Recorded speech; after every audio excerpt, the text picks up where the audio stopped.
And we're almost halfway through 2025. You've been around for a long time. You've been around President Trump for a long time. Give me your take on the state of things within the Trump administration 2.0, as I call it, and what are the top priorities heading into the summer? Well, first of all, it's wonderful to be here with you. I've been around for 10 years now. Sometimes it feels like it's only been a year. I mean, just in terms of how quickly time has moved as we've gone through as a nation, this incredible revolution of common sense, as the president calls it, and the birth of the MAGA movement all the way to the height of not just American politics, but world politics, right? The MAGA movement, the Trump movement sits on top of geopolitics for the entire world as the most successful, influential political movement, changing the entire planet in terms of peace, security, prosperity. What I think about the most as I look back on this short period of time is how the president spent the last 4 years planning and preparing and getting ready for this moment, so that when he took that oath of office on January 20th, he knew exactly what he wanted to do from the moment he stepped into that Oval Office. He knew what bill he wanted to pass through Congress. He knew what he wanted to do on the border. He knew what he wanted to do on trade. He knew what he wanted to do on foreign policy, on military policy, on reforming the bureaucracy, and on fighting and draining the swamp. So we've seen more action and more activity in the last 4 months than any new administration has ever put into effect. Let me ask you about President Trump, because as you say, you've been around for 10 years. You've seen him through a lot. What has changed about President Trump and what hasn't changed about President Trump and the way he operates in the White House? So President Trump, I've been so blessed, so fortunate to be able to watch him as a leader up front, close and personal for 10 years. As he built the MAGA movement from nothing, from scratch. In 2016, when he first ran, I don't want to insult anybody, but I think pretty much every other Republican in that race was some version of an establishment Republican. That's all the Republican Party had to offer, was establishment Republicanism, status quo. President Trump blew up that whole entire failed system, and for the first time in our lifetimes, gave the American people a different choice. Something other than this status quo, something other than, and I know it's a harsh word to use, but we were on a glide path to national suicide. Between open borders, between uncontrolled bureaucracy, between our total surrender on trade and economic policy, the throttling of American energy, the destruction of our culture, our education system, and the destruction of the rule of law, we were going to become a failed nation. And he changed all of that. And he offered people not just a choice, but hope. For the first time in their lives, they had hope that somebody in the system would fight for them. Nobody would ever choose to endure the 10 years of communist persecution that he, his family, his business associates, and his friends were subjected to.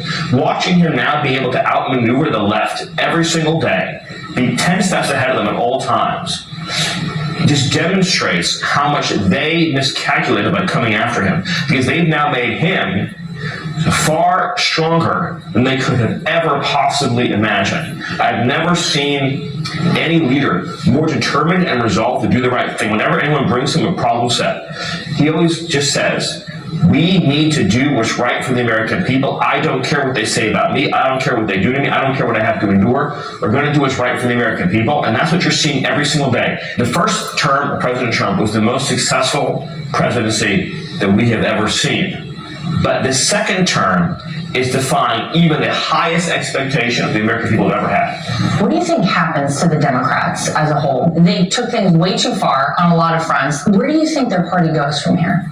Part of the reason why they've resorted to lawfare as effectively their entire political strategy is because they have an unsellable ideology. In other words, they're committed in a popular democracy. They're committed to a series of beliefs that are like 10, 20% in support. So they have to be corrupt to get anything done. Men and women's sports, as President says, completely open borders to the worst criminals on the face of the earth. I mean, people guilty of child predation, murder, even people who are guilty of violent torture and beating and killing and just senseless slaughtering. And they're letting, without limitation, for 4 years, right? A political party that's committed to raising taxes on everybody, right? A political party that is against the police, that wants to defund the police in your community, that wants to let rioters run free. And the punching bag for all of this are the hardworking American citizens. The people who do it right, they're the ones who are getting the brunt of it every day, economically, socially, culturally. So it's an unwinnable political message. If we can accomplish these reforms to just have a free and fair society, the Democrats are doomed. They cannot compete or operate in a fair system, which is why they have to rig it. What are you guys doing to ensure that a future administration doesn't come in and just dismantle everything that you've worked so hard to do?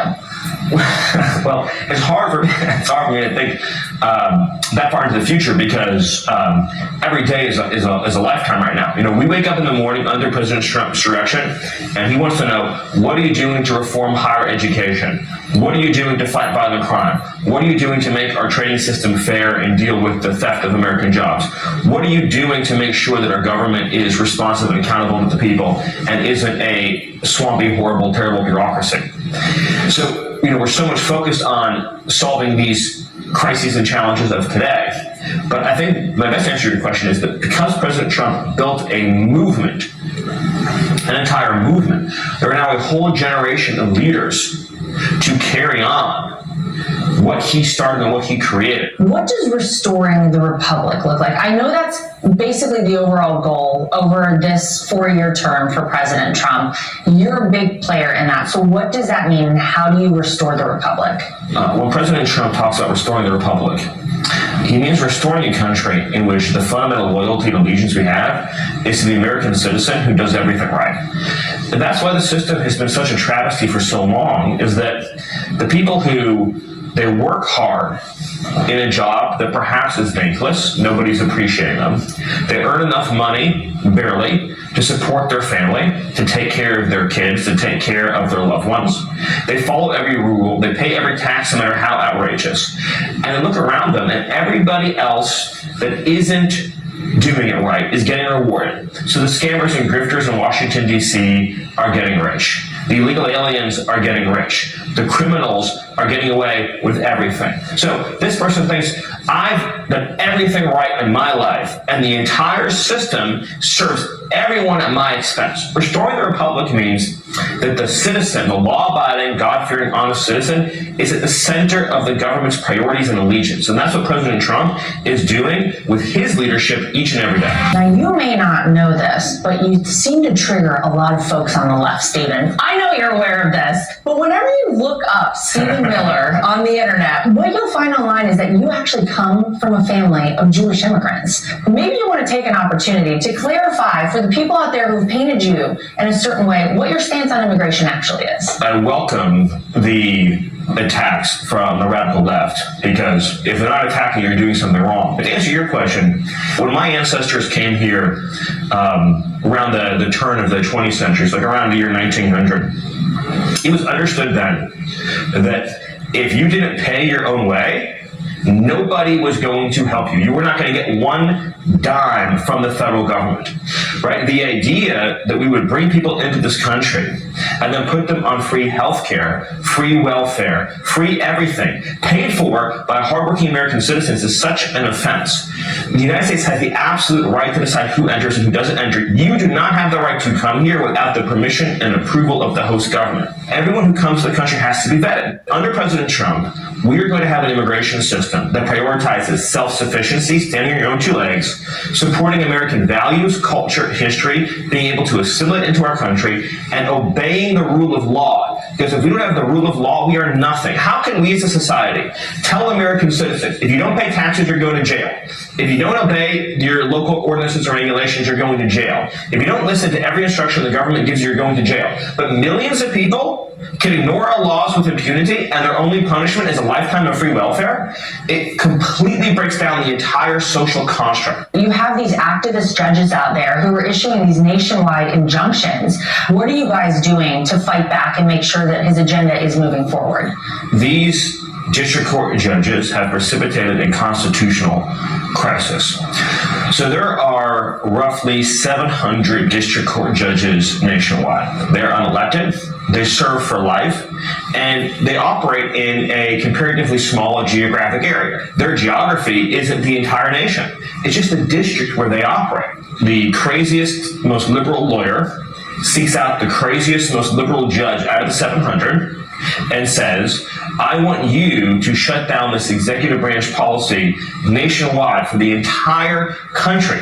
So the president would implement a much needed reform to the Department of Education that would apply again to the whole country. And they can get a judge just in San Francisco to say, you can't do this for the entire country. Did the people of Florida consent to be ruled by the judge in San Francisco? There are millions of citizens all over the country who today are living under policies set by a handful of judges in Los Angeles, San Francisco, and Manhattan. President Trump and his Department of Justice have gone to the Supreme Court and said very clearly, you must repair this policy. And if the Supreme Court doesn't take that action, then necessarily Republicans, both in the White House and in Congress, are going to have to take actions to more fundamentally reform the federal judiciary. There's been buzz about this administration possibly exploring limited suspension of habeas corpus to deal with the immigration crisis.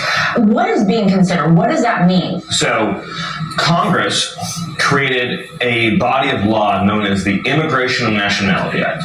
That's the body of law respecting how you get into this country and how you get out of this country.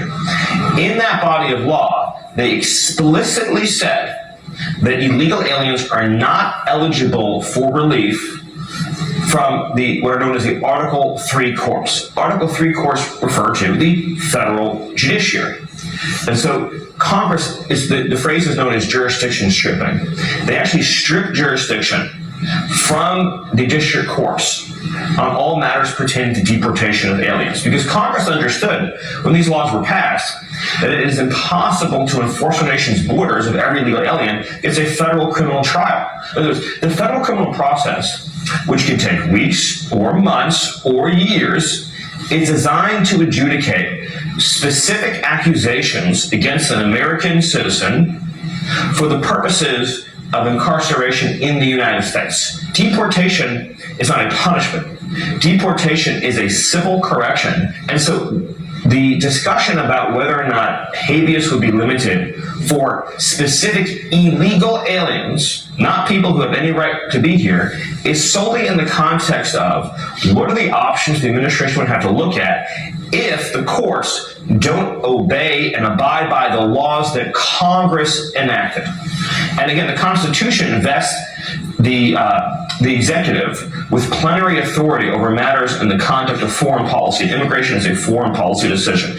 So these district courts are both violating the laws of the United States and the supreme law of the land, which is the U.S. Constitution. But beyond the policy fight, Stephen's mission is personal, rooted in family, legacy, and the kind of country he wants his kids to grow up in. In that regard, I met my wife in the first Trump administration. When I first met her, she was the communications director at the Department of Homeland Security.